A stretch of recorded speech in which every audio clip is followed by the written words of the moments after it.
million lives lost in the desert, the farewell speech of a dying man, then battles, chaos, and coronations.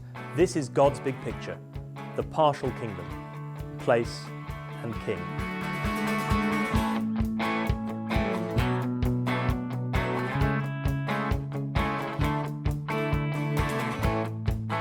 So where are we in the story so far?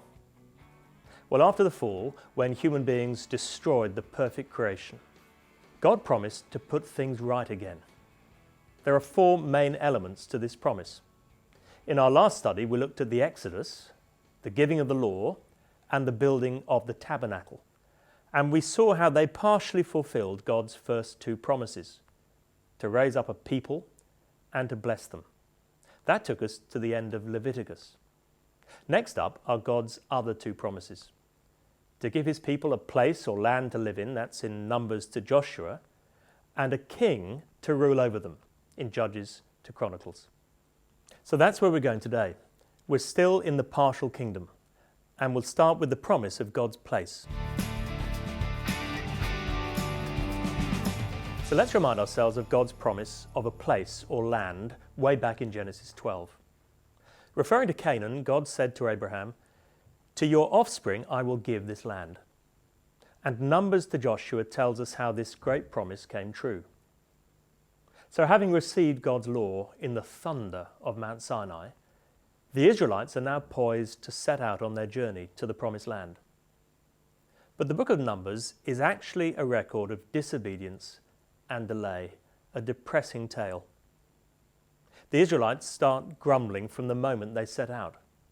Even when scouts return from spying on Canaan and report that it's flowing with milk and honey, instead of being elated, the Israelites are terrified of those who live there and protest that they'd be better off back in Egypt. It's appalling ingratitude and unbelief. As a result, God decrees that all of that generation, except the faithful Caleb and Joshua, will die before they enter the land. This is a devastating punishment. Their journey shouldn't have lasted more than a few months, but it actually takes them 40 years. Next, the book of Deuteronomy contains both blessings and curses. It takes us right to the plains of Moab by the River Jordan, actually overlooking Canaan. The next generation is just about to enter the land, and Moses speaks to the people one last time before he dies. He pleads, "Don't make the same mistakes as us." And the stakes are high. On the one hand, if they obey, they'll be blessed. Moses says, "If you fully obey the Lord your God and carefully follow all his commands that I give you today, the Lord your God will set you high above all nations on earth." But if they aren't faithful to God, he'll curse them. You will be uprooted from the land you are entering to possess. Then Moses dies, and he's succeeded by Joshua, and his book is one of conquest and uncertainty. It's under Joshua that the Israelites finally get to enter Canaan. God enables them miraculously to defeat the inhabitants and to take possession of this land for themselves. The writer comments, "The Lord gave them rest on every side, just as he had sworn to their ancestors. Not one of all the Lord's good promises to Israel failed. Every one was fulfilled." God's kingdom has been established, at least in part. God's people are in God's place, under God's rule, and enjoying his blessing. Job done, we ask? But a note of caution is also struck as the book ends.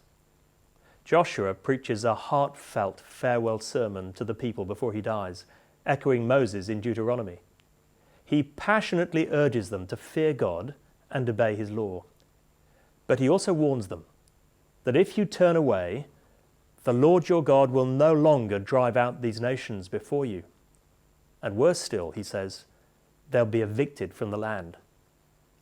So a big question mark hovers over the Israelites as they face the future. Will they keep the covenant and prosper, or will they disobey and be expelled? We turn now to the next promise of a king. We're in Judges to Chronicles.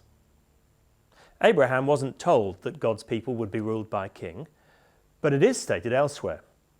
God tells the snake in the Garden of Eden that one born of a woman will appear in the future who will crush his head and defeat him. And from that moment on, we're looking for the serpent crusher, wondering who this mighty figure will be, who God will raise up to destroy evil. We're given a clue later in Genesis, when Jacob blesses his son Judah, saying, "The scepter will not depart from Judah, nor the ruler's staff from between his feet, until he to whom it belongs shall come, and the obedience of the nations shall be his." That's saying that one of Judah's descendants will rule over all nations forever. And then just before the people enter the land, Moses gives them instructions about a future monarchy. The king is to rule under God, to be God's man, submitting to him and reading his law daily, so that he may learn to revere the Lord his God. So the promise of a king is really a subset of the promise of God's rule and blessing. Blessing comes as God rules in his kingdom through his king. That's the promise. But how does it play out? Well, in the next few books of the Bible, we'll see once more only a partial fulfillment. In Judges, we see a cycle of sin and grace in the Promised Land. Joshua has just died, and the account of what follows makes depressing reading. The people don't heed the warnings of Moses and Joshua, but rebel against God's rule. The whole thing's a mess, and the same cycle is repeated again and again throughout the book. The Israelites sin and serve other gods. God judges them and allows their enemies to defeat them. In desperation, they then cry to him for mercy, and he responds by providing a judge, which is another word for ruler. God enables these judges to restore peace to the land. But it never lasts long. The people soon sin again, and the cycle repeats once more. The last words of the book point both to the problem and a possible solution. In those days, Israel had no king. Everyone did as he saw fit. And we're left thinking, oh, if only they had a king. So on to 1 Samuel, which begins with a false start. You see, a few years later, the Israelites approach Samuel, the last judge, and they say, "Appoint a king to lead us, such as all the other nations have." And God is angry with them for that request. Not because they want a king, but because of their motivation in asking for one.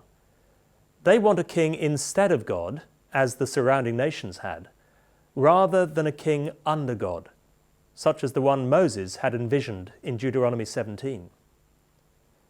But despite the sinfulness of their request, God gives them what they asked for, and Saul is anointed as king. But he soon turns from the Lord and is rejected by him. Samuel then anoints the boy David, God's choice for king. This young lad goes on to defeat the giant Philistine Goliath single-handedly, and we see God's presence is with him. At that point, we're expecting David to be enthroned any moment. But Saul continues to reign and forces him to flee. Mysteriously, it's only after rejection and suffering that the Lord's anointed enters his glory. It will, of course, be the same for Jesus Christ 1,000 years later. Then in 2 Samuel, David comes to the throne after Saul dies and establishes a peace and prosperity such as Israel has never before enjoyed. But this is not the time of fulfillment. David isn't the serpent crusher, or that great ruler from the tribe of Judah whom Jacob foretold.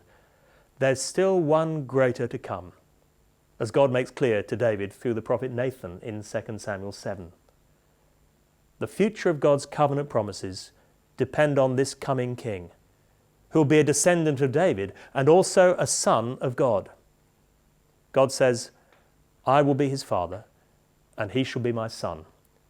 Your house and your kingdom shall endure forever before me. Your throne shall be established forever." Finally, we reach 1 Kings 1 to 11, Solomon and the Golden Age. At first, it seems as if David's son Solomon may be this king we're waiting for. Under him, the land enjoys peace and prosperity, and he builds a glorious temple that replaces the tabernacle to provide a permanent dwelling place for God. At its dedication, he prays, "Praise be to the Lord, who has given rest to his people, just as he promised. Not one word has failed of all the good promises he gave through his servant Moses." This is as good as it gets in Israel's history. We're at the pinnacle. So if we take a look at our theme of the kingdom of God, the partial kingdom has been established. God's people, the Israelites, in God's place, Canaan, under God's rule, his law and his king, and enjoying God's blessing. But tragically, it doesn't last. Solomon himself turns from the Lord later on, and although God delays the judgment until after he dies, it's only a matter of time before the partial kingdom begins to disintegrate. It's all so sad, but it's not the end of the Bible's story.